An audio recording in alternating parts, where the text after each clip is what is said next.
into the nitty-gritty behind monsters from different lore. However, there is a general focus on D&D. We are players and DMs, so we draw from our experience with different tabletop RPGs, and we tend to go off on tangents every so often. If you're looking for facts and historical value, this may not be the podcast for you. But if you love discussing monsters and all of their potential, just for fun, then we got you covered. Adult content warning, and with all that out of the way, my name is Dylan, and I'm joined once again by my two brave monster hunters. I'm Alex. And I'm Melina. And this is Mornings with Monsters.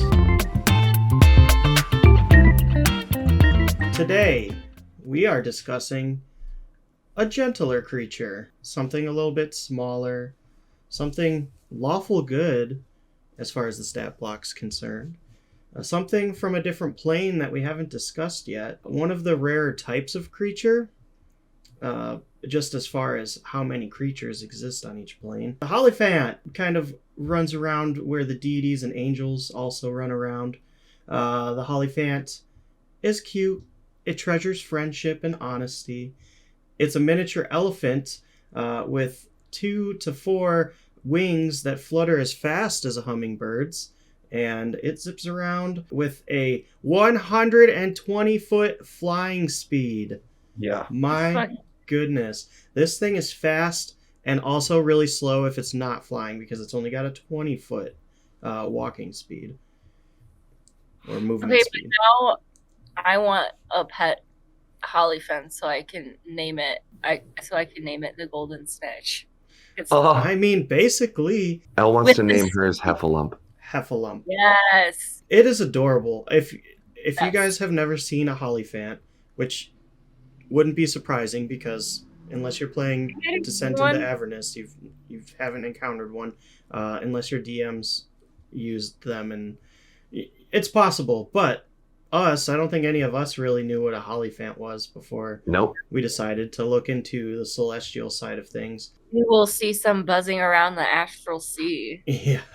Something else I realized, a side note, as we were looking into something, different that we haven't discussed yet. We haven't really discussed a lawful good creature. I think the closest thing we came to was the griffin, maybe. Yeah. I don't know if those are lawful good, but they're maybe like lawful neutral, or I don't remember. But there's not actually a ton of celestial type monsters. So if you take angels out of the picture, which is a big chunk, and most of them are NPCs and like standalones with names, if you take them out, there's only like a dozen celestial, like canon 5e celestial monsters. And that might be more now because I'm not 100% up to date on all the books, but that's not a lot. I mean, you flip through the monster manual, like there's demons, devils, constructs, like those things, there's tons of, which I thought was weird because there's so many spells that are like detect celestial or speak celestial, and like it's so prominent, like you see that word celestial so much in D&D 5e, and you're not going to use it that much. I mean, at the level that you would be, you've got a lot of stuff to deal with if you're talking to angels. You know what I mean? Like, or your god. Yeah, and if you're dealing with celestials, unless you are doing something evil, like you're not going to be fighting them too much. Obviously, there's like some angels with different motives and stuff. But if you're just like walking around the celestial plane, like the creatures there aren't really going to be attacking you. No. And I would say one of the things you would most commonly run into in the celestial plane is the HollyPhant. Yeah. And that little guy, he might play some tricks on you, but they are not going to be that of like a fey creature with nefarious intent. They just live forever and they're bored and they like to mess around with people. But other than that, they are good little boys and girls, and they just fly around helping good people doing good things. They're super, super cute. Go look them up. Should we talk about some of the cool parts of them? Yeah. I mean, yeah, absolutely we should. Everything about them is cool. I want to go into the best and coolest aspect of them right away. Is your favorite aspect of them? It's the fact that they have two true forms. Yeah, I was going to say that's my favorite thing. Love that. It's amazing that this tiny little 2 foot long fuzzy like winged elephant who wants to basically like surprise you with a toot of its horn and then give you a hug right after can also turn into once per day a massive 13-foot mammoth on 2 legs, so 18 feet tall, like from shoulder to foot. Standing height, yeah. With full-sized mammoth trunks instead of the like stubby tusks that they have in their HollyPhant form. Yeah. And giant leather wings. Mm-hmm. Like these things can be mounts to celestials. They can be devastating weapons on their own because they retain their flying speed in both forms, which is insane. Insane. You have a 10,000-pound animal with a 24 strength stat flying at 160 feet per turn. Yeah, that's which can do insane damage by itself. Just because of sheer force. Sheer force. And I think the most fun thing about it is that it can change once a day as a spell to justify how it does so in gameplay, but technically it is both forms. Like it. Yep. Like if you have true sight, you're going to see it's gonna fuck with your brain a little bit because you're going to see both forms as its true form. Yep. So you'll see them kind of coexist in the same creature. But yeah, could you imagine like having true sight before you saw one for the first time, and then you see this tiny little being like in physical reality, but maybe mirrored behind them or shadowed behind them is the like Colossus version of them, and they're both real. Yeah. And when I first started looking at the HollyPhant, I was like, oh, this guy's awesome. I was surprised to see his like hit points being so low, but there's kind of reasons for that. Yeah. Change. They transform. Immediately, my first thought was, this guy looks like a Pokemon or a Digimon in the way that like he should have a second form. So I was delighted to find that he does. He does indeed, crazy. And it is beastly. Super beastly. And like the mammoth stat block's no joke. Right. Now, does the mammoth retain the aura of invulnerability that the... I would let it if I was DMing. I think it would be, in my opinion, yeah. Yeah, I think it... I feel like everything about it stays the same other than the size and appearance. Like, yeah, some of the stats change, but it's because of like the size that they change. Yeah. I would imagine like everything else about it stays the same, like kind of like when you are like with druids at a certain level, like you can still do everything you can do even if you are a squirrel. You know? Yeah, but like, that's not all the time, right? You have to be a level whatever the fuck. It's pretty high, I think. Like yeah, it's like level 18. Archdruid. Oh, okay. Maybe. But I mean, we are talking about celestial beings, so like that's not too far exactly. Out. Well, that's why I'm like, I'm pretty sure they probably have that ability. But no, even at like, so with my like alpine or with my symbiotic entity, it's kind of like that.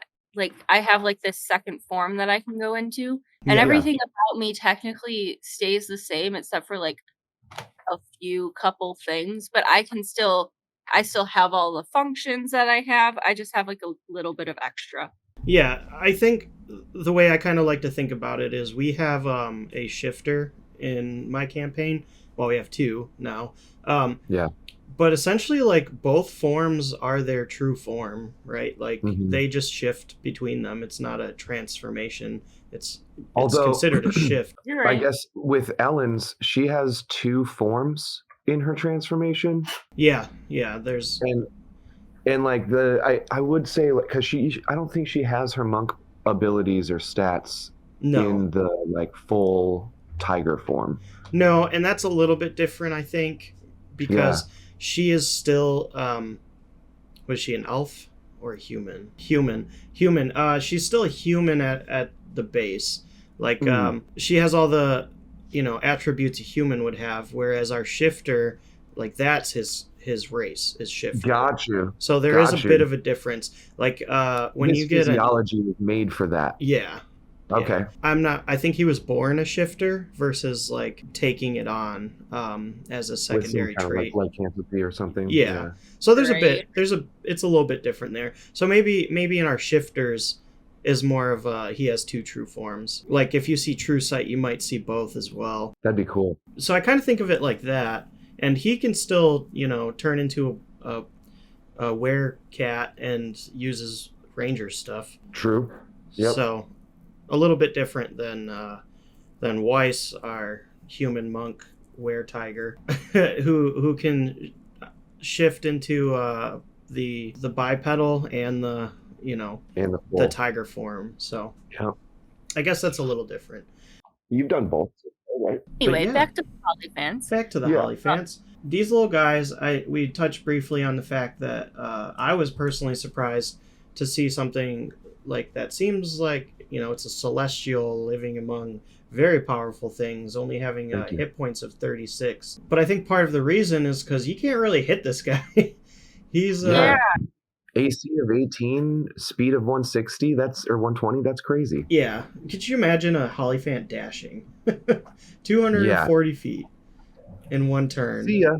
Bye. Well, they also have their psionic creatures. Yeah. So like they can do things from afar, and pretty much every magical spell ability they have in their like repertoire is like protection, get away, go away. Yes, like, exactly. Yep. Kill instantly. I think we've said it a couple times at this point, but let's talk about the aura of invulnerability. Because that is an absolutely insane spell. Not even spell, just like a trait, I guess? Yeah. Ability. Normally when you have a buff on your character or an NPC or whatever, a monster, normally you have to maintain concentration to keep the effect going. The aura of invulnerability, you have to maintain concentration for it not to be a thing. So if they want to be affected by something, they have to you basically utilize it as a concentration spell just to negate the effects. So Aura of Invulnerability is a 10-foot radius sphere around the HollyPhant that lasts as long as it lives. Any spell of 5th level or lower that's cast outside this barrier cannot affect the creature or objects within it. So it can also protect its basically entire party. I mean, if they're all standing around it. Which is nuts. And that's not only 5th level spells. That could be anything, like if you cast a 1st, 2nd, or 3rd, 4th level spell at a higher level, it still doesn't work. Yep. Which is nuts. It's nuts. It's also got resistance to bludgeoning, piercing, slashing from non-magical, can't be poisoned. So it's hard to actually hit. Not to mention it can attack with its small little tusks, but for the most part, it's not even taking direct combat. It's doing things from the back. Mm-hmm. It's not going into close combat. It's a spellcaster. It's got different kind of ranged attacks. But if you're like unlucky enough to be an evil aligned character in a place that you're confronted with many of these HollyPhants at one time, you're going to be kind of screwed because they will know for a fact that they can handle you in a group, and they will bombard you with psychic attacks that I don't know many things who have psychic resistance, Yeah, that's true. This thing reminds me a lot of like a fey creature. But I would say the big difference between this and a fey creature, other than it's like, not being chaotic, is that it's not sneaking around. It's very like it's going to defend the righteous, and I think there's something about it that like it can't bear witness to an evil act without punishing the malefactor. So like it will not let injustice go unimpeded. Which is if it's only by itself, it's going to watch what happens, and it's going to go find like a solar or a higher level angel, and that thing will come down on you. You know? And then it's going to turn into a giant HollyPhant mammoth and help it. And you don't want that. Scary. Yeah, so it reminds me of a Fae just because of like some of its abilities but typically when you see something like this in the Fae, it's not going to stick around to do battle with you, and the HollyPhant is going to stick around and do battle with you. Not to mention, the way I like to my kind of headcanon for these things is they're like the deer or squirrel of the celestial realm. Like that's how common they would be. Okay. At least for me personally, because from what I read, it's like it seems like this thing's flying around all over the place in the celestial. I feel like it would be more like a squirrel because of the personality traits it has. Like, it's a little bit more tricksy, but also not evil or anything, you know? I get that. See, I think of it kind of like a cat. Just like it in its playfulness, as far as like the trick, just like it liking to kind of mess with you a little bit. Because like it's not actually gonna hurt you. Like a cat that likes you. Yeah. Because it's like they're just gonna be a little playful, and it's gonna be like, "What are you doing?" Rather than a like. Yeah, it's not pushing your coffee mug off the table, but it might do something silly. Or like maybe even crows, to be honest with you. Yeah. True.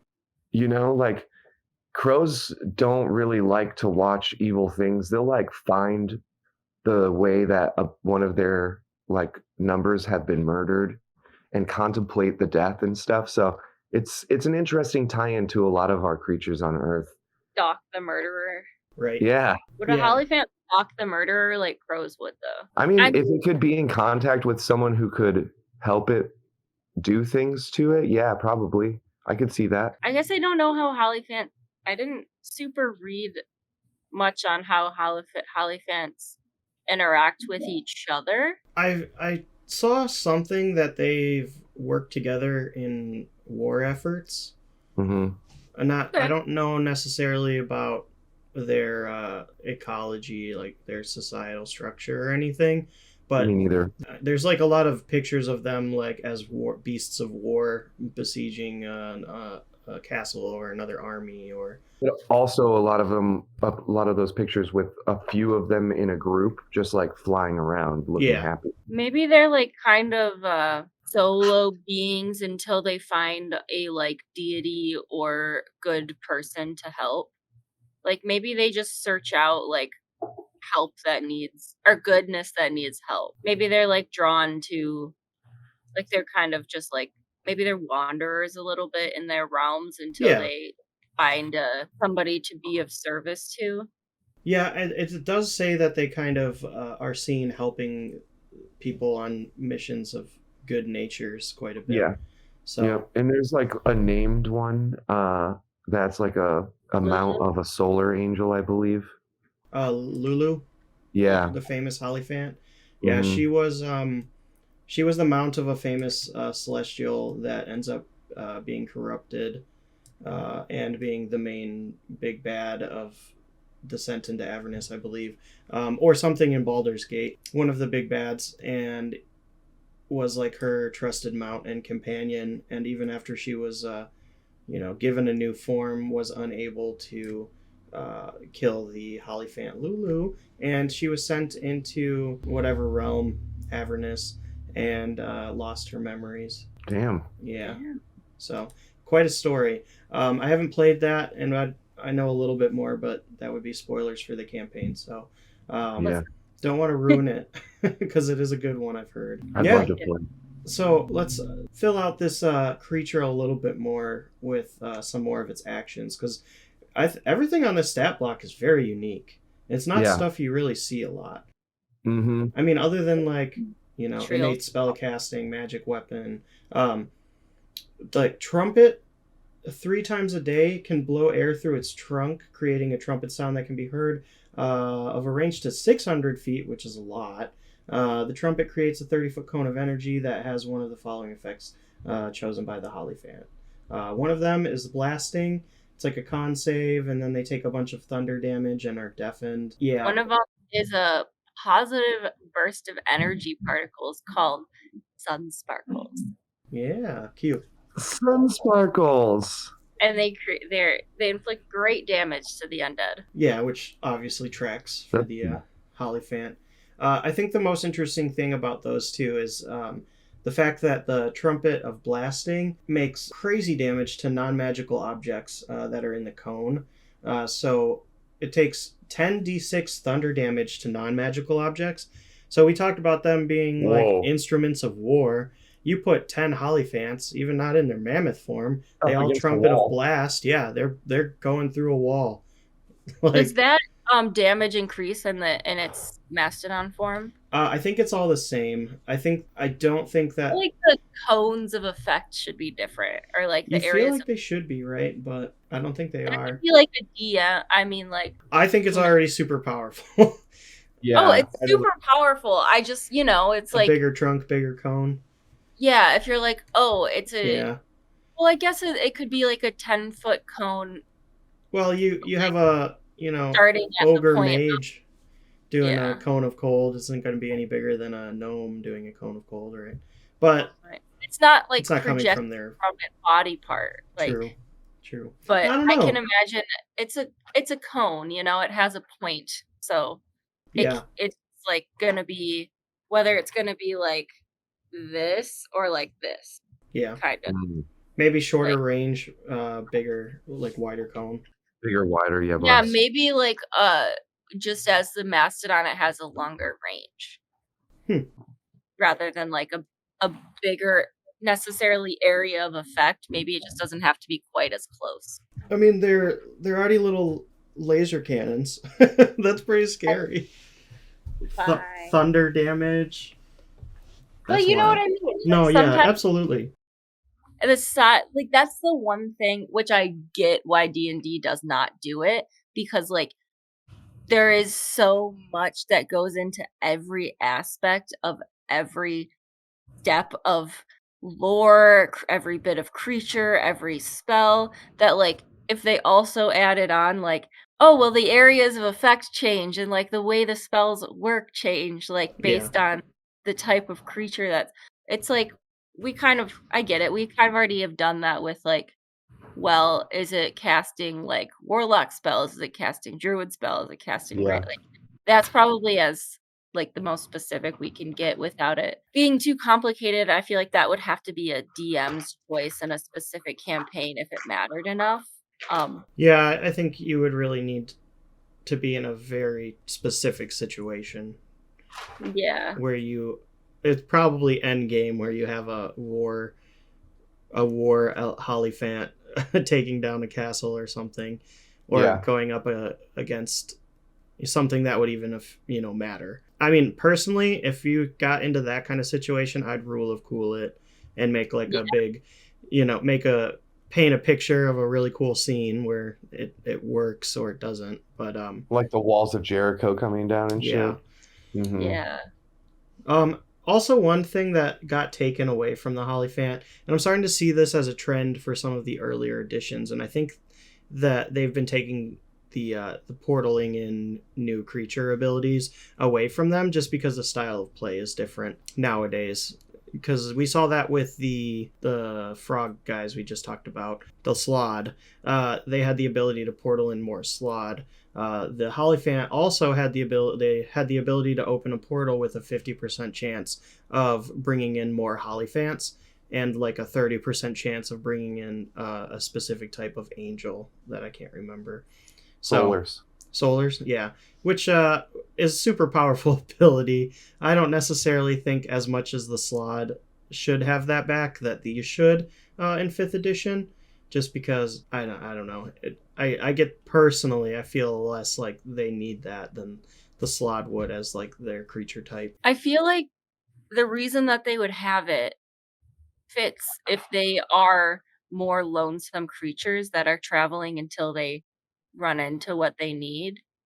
Because if they're alone and they run into a big bad and they realize they're outmatched, I get like it's like calling for help kind of thing. Yeah. In battle, like I get it in that sense, but I completely understand that. Like I don't think that even if they had the ability, I don't think that they would use it if they were already surrounded by adventurers. Friends and adventurers and like fellow good beings. Like they wouldn't be like, we need more help. But if it was like alone, like flying around the fucking realms, it runs into like a demonic creature or something and it feels like it's outmatched, I can get why it might have that ability. Yeah. But yeah, no, I can see why they took it out, as like a lot of creatures who had it in previous editions don't have it now. Yeah. I get why they took it out, but like I can also see why they had it. Yeah. Yeah. You guys, for some reason my coffee cup is missing and there's just a bunch of sparkles on my desk now. Sparkles? Yeah, I guess I'm gonna have to go grab some more. So I'll be right back. Good luck on your adventure.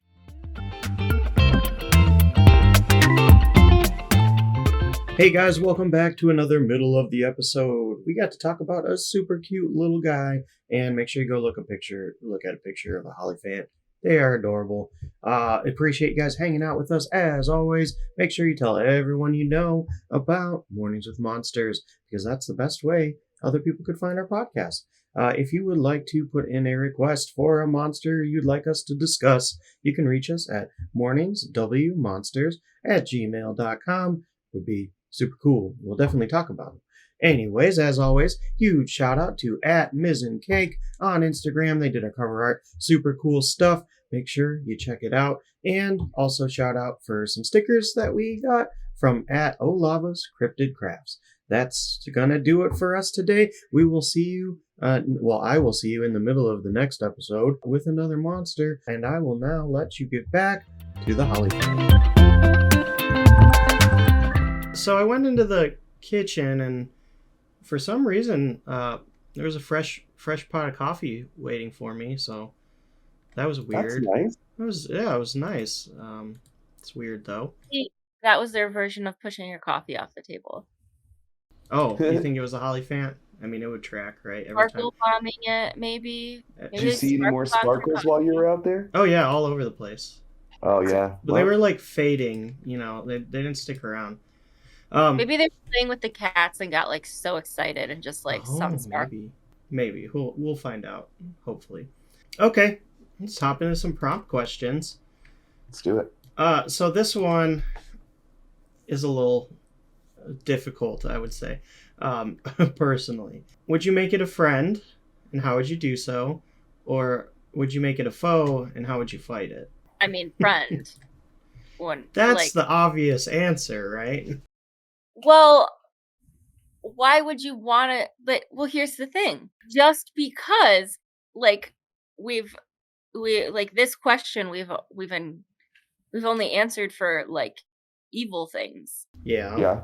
So, of course, we're gonna try and befriend evil things if they have the capability of being befriended. We're gonna still try and befriend the good thing. It just has better capabilities of being befriended. Are you kidding me? I want a fucking HollyPhant sidekick. Like, friend? Yeah. I want to be in that aura. I want to be. How would you befriend it? Snitch? Like, fuck yeah. Well, based on Evan's animal handling skills, I don't know if I would actually befriend this thing, but... Yeah. But based on Alex's it's not an animal, technically. I think that That's you totally would. Yeah, as like the person who I am, it would be fun as hell, too, because they're really empathic, so like... I could sit in there like yummy warmth and it would be great, you know? Yeah.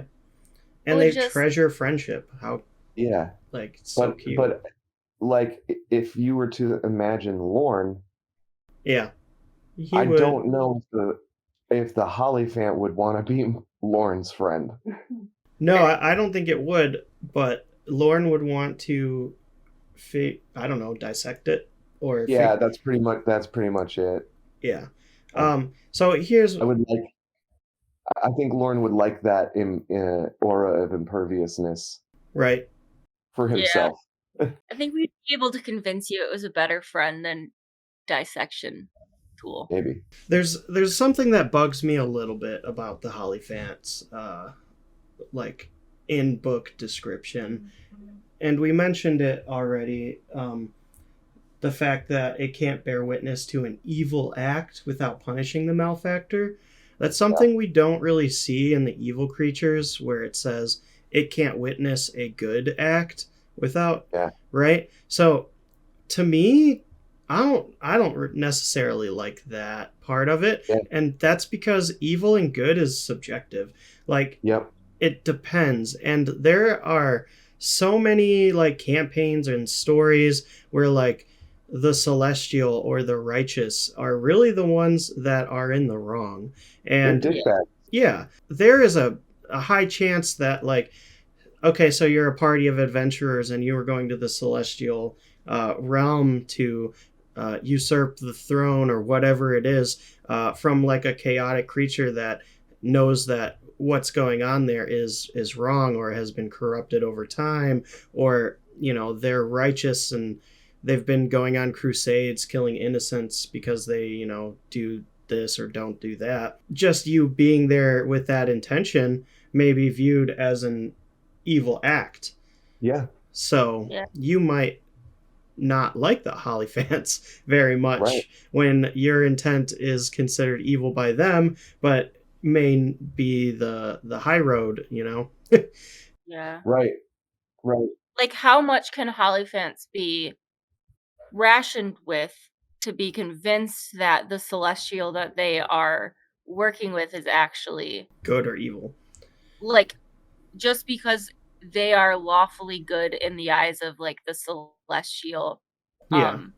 society, like, and that's the thing, HollyPhants are celestial beings, so Yeah, so if you're if you're not, if you're the opposite of that, if you're a fiend or you know working for a fiend or cool with the fiends, you're just probably gonna just straight up be viewed well as that evil.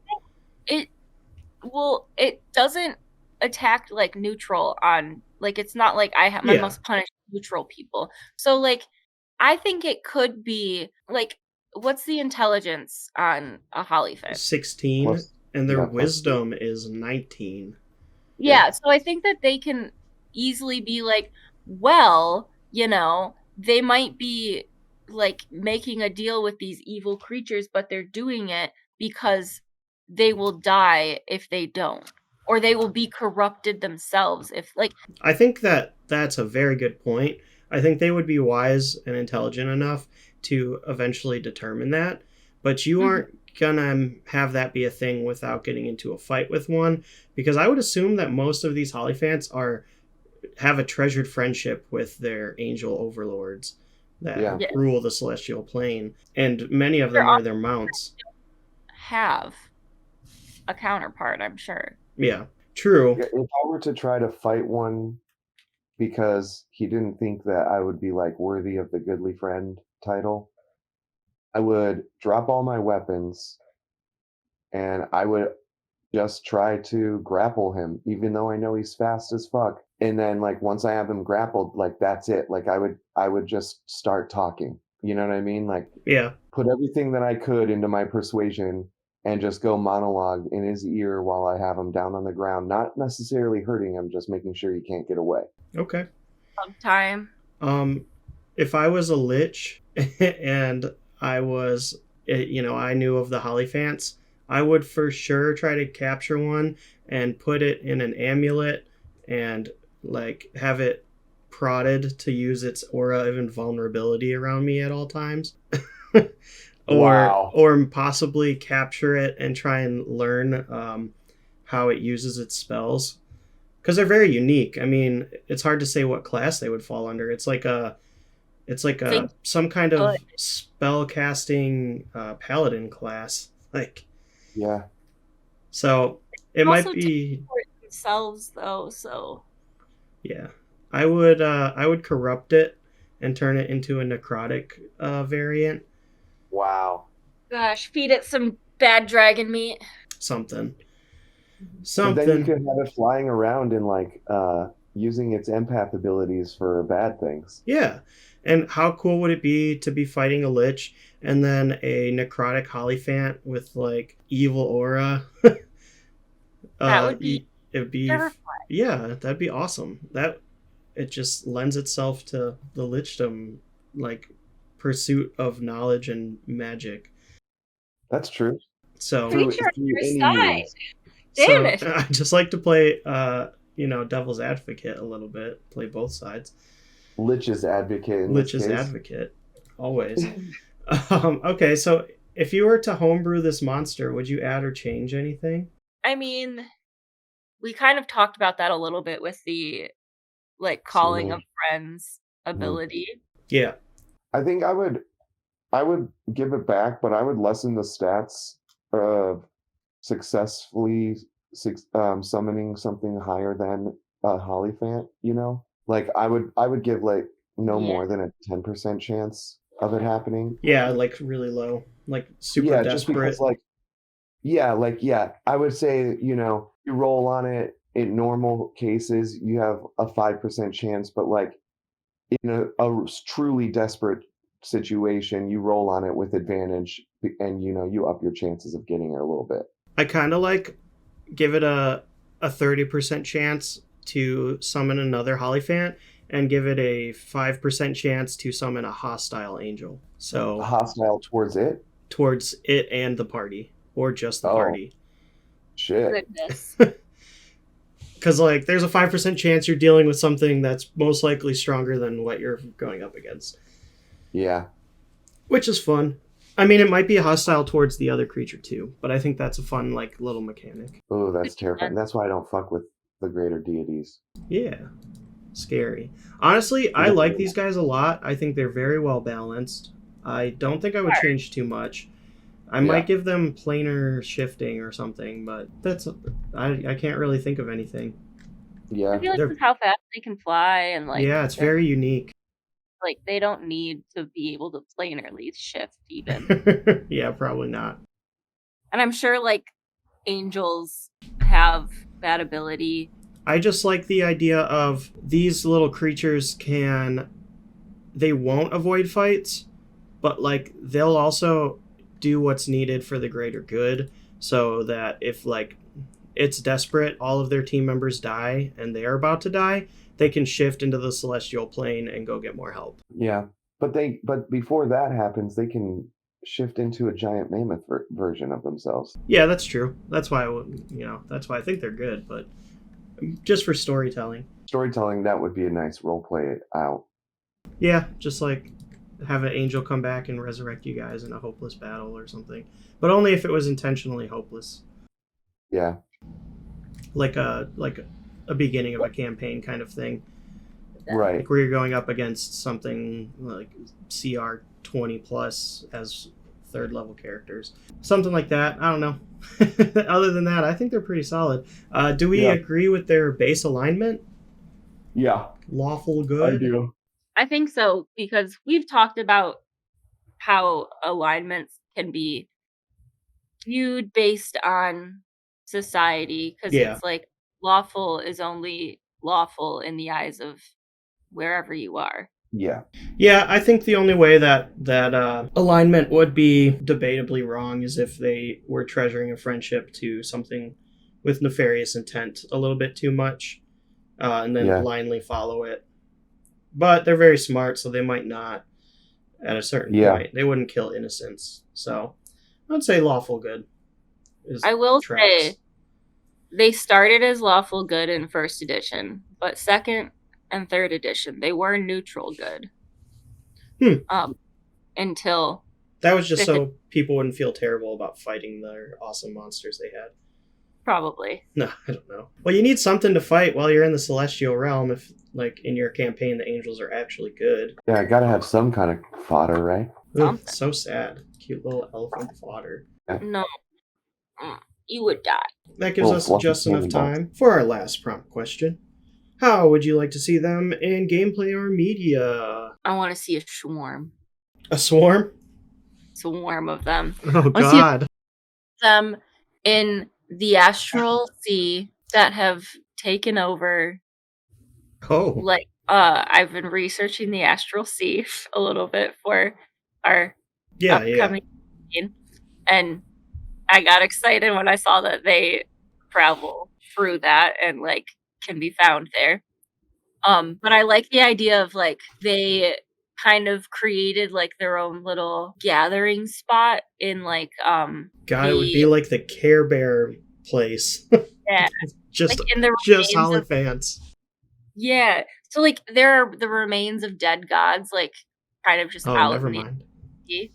Okay. Well, no, but I think like that would be like the energy there would be like they'd be like drawn to it almost like Like a good aligned dead god. something like that, yeah.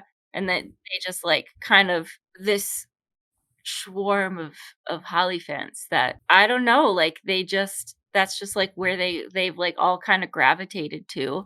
So now they have like this little society there, and like every now and again they get summoned or like they have to leave and help whoever they need to help. But I don't know. I just think it'd be fun to see them like a bunch of them in one place interacting, flying and zipping around. Sounds fun. I have one I've been thinking about a little bit. I think that the HollyPhant seems like it would be like the best familiar in the game to me as like a paladin possibly. I do think that would be fun. But I was also thinking as a DM, this thing's too powerful to have as a familiar for the entire campaign. So that kind of got me thinking about like how I would balance it to make it work. Which turned into a like, oh, this is going to be a perfect answer for our prompt question. How I would like to see it.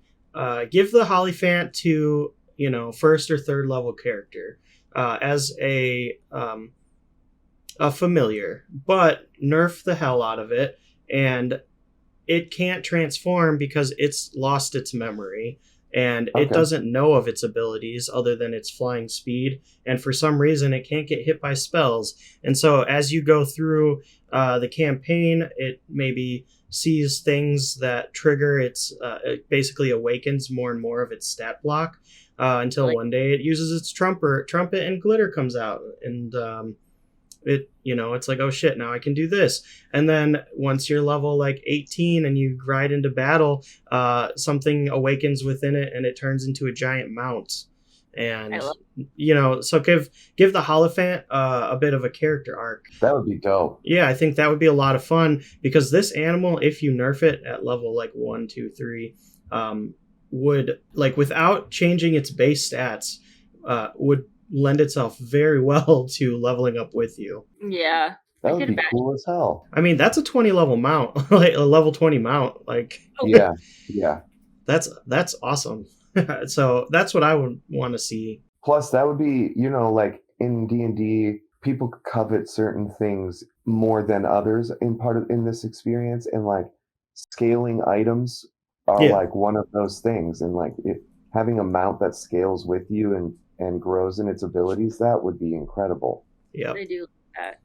Yeah, I mean, it wouldn't even be a mount at first, unless you're a gnome, I guess. That's kind of like I've been taking that approach in my campaign with certain familiars that are like special, your non-normal ones. Like our druid found a puppy blink dog early in the campaign, and I was like, okay, well, you can't have a blink dog this early, sorry, but like you can have this puppy, and if you keep him alive and you tell me like in game, in character, like how you're going to keep him alive, then if you guys make it to the next chapter, he'll be alive. Things didn't work out that way, and he ended up eating the heart of his mom, who just died, and transformed into a full-size blink dog. But it's still cool to like give the players something to work towards that isn't their own character. Yeah, exactly. Yeah, I do like that. Like having outside goals, I think, for your character that are just like a little bit simpler than the grand scheme plan of the campaign can really help like your players develop their characters better. Absolutely. Yep. It's also an awesome world building tool. Yeah. Just like a side quest that is progressing. Yep. Yeah, yep. I do like that. I like that as a player, because like that I'm a player in all these campaigns we talk about. Yeah, I love that, and it's like, sure, the blink dog is in our party.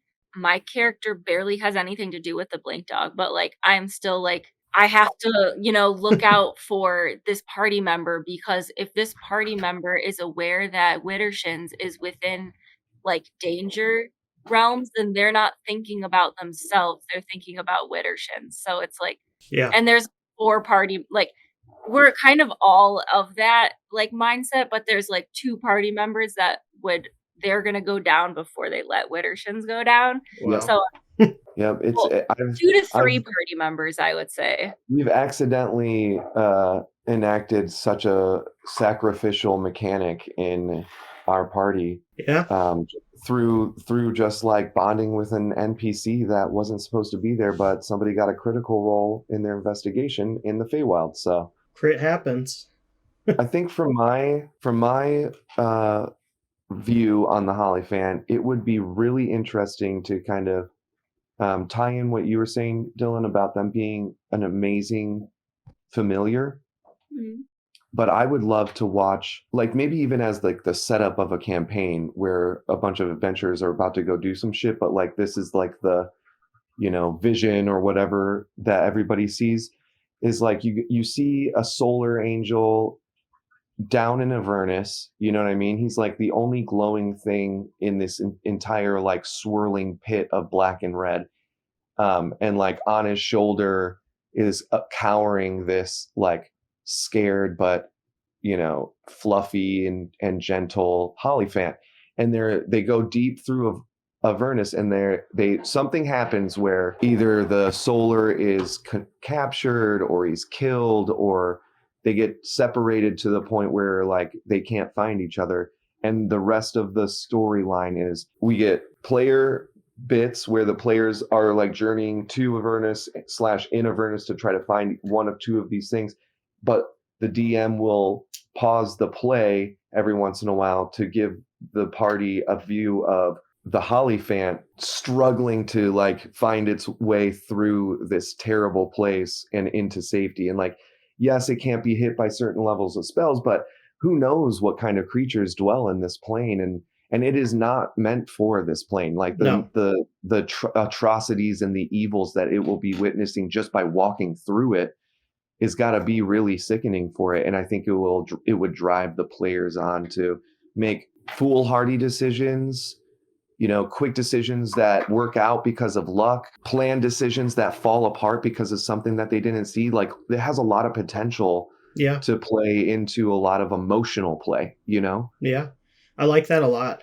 And so you're talking about putting them or you're talking about like cutting away from the party and showing them image or explaining imagery of something totally separate from them. Yep. Yeah, that's that would be really cool. I've always considered doing something like that where like randomly you see the villain looking over, his army or something. Yeah. It's Plus hard, I could play into it really easily. Like maybe the party doesn't know, but they have like a reason outside of this to go to Avernus. And once they get near enough, they start getting huge like emotional imprint images because this HollyPhant is terrified, and it's just basically shouting telepathically for any goodly creature to help it. And if you have like a telepathically inclined party member, like say like Svetla or somebody, it could even be like those images where you're cutting out and you're like explaining it to the party, when it's like it might not be like all of them are seeing this yet. They're not like seeing these flashes or anything, but like it could be like haunting one party member and they don't know where this creature is. They just know it's terrified and in trouble and like they want to help it. Or maybe it's like the paladin of the group that's haunted by it. Somebody that's like celestial or like God inclined. Yeah, like I think that I really like that idea. Like you could even have a warlock in your party who's getting like moments of like evil glee from their patron because they're just like chasing some celestial being through Avernus, and like you wouldn't know that that's what's happening, but you're just like getting this like emotional imprint from your patron. That would be really interesting. And then like the closer the party gets, like the stronger the more they all feel. Signal is. So like then once you're close enough, it's like you can't not hear and see the like harm that's being done to this creature. What is it? The calls of like just help me. Right. Shit. And I mean, if you build it right, maybe even like somebody like a warlock would have second guesses like, oh man, should I really be like down with this chase, or should I be helping my party try to find this thing, you know? Yeah.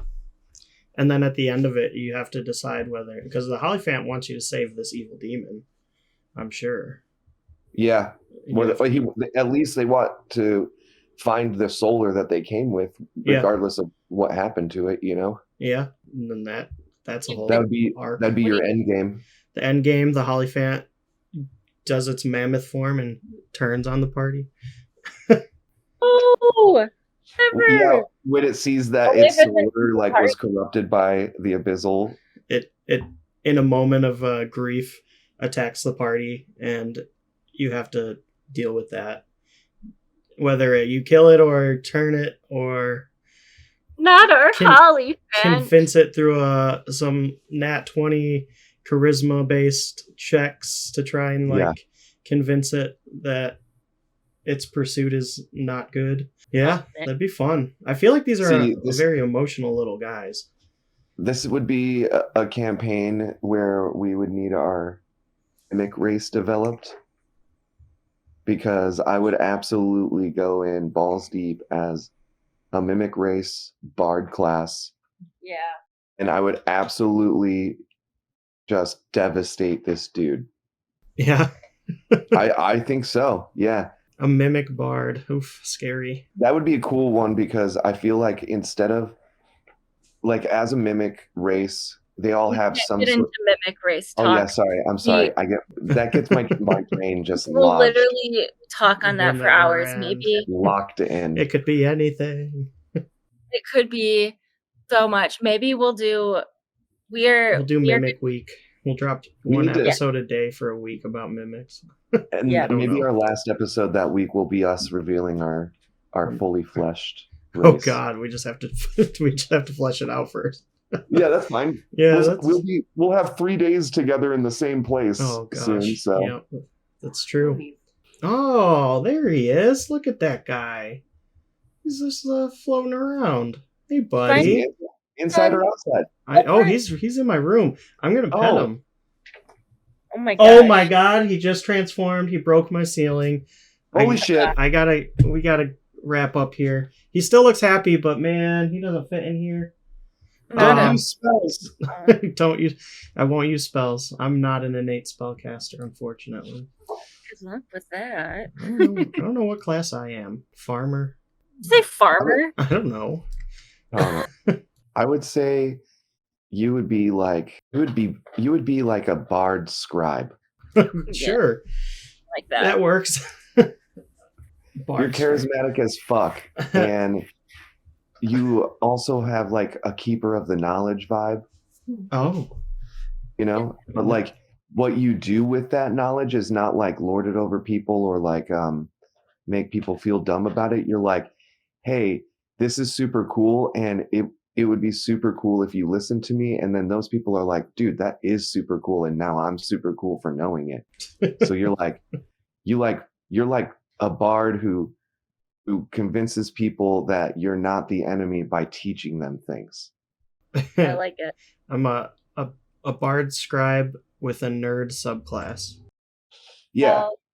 All right, well, I'm going to have to deal with this giant celestial mammoth in my room. I think that's going to do it for us this week on Mornings with Monsters. We'll see you in a week with another morning with another monster. That's going to do it for us. I'm Dylan. I'm Alex. Bye. Bye.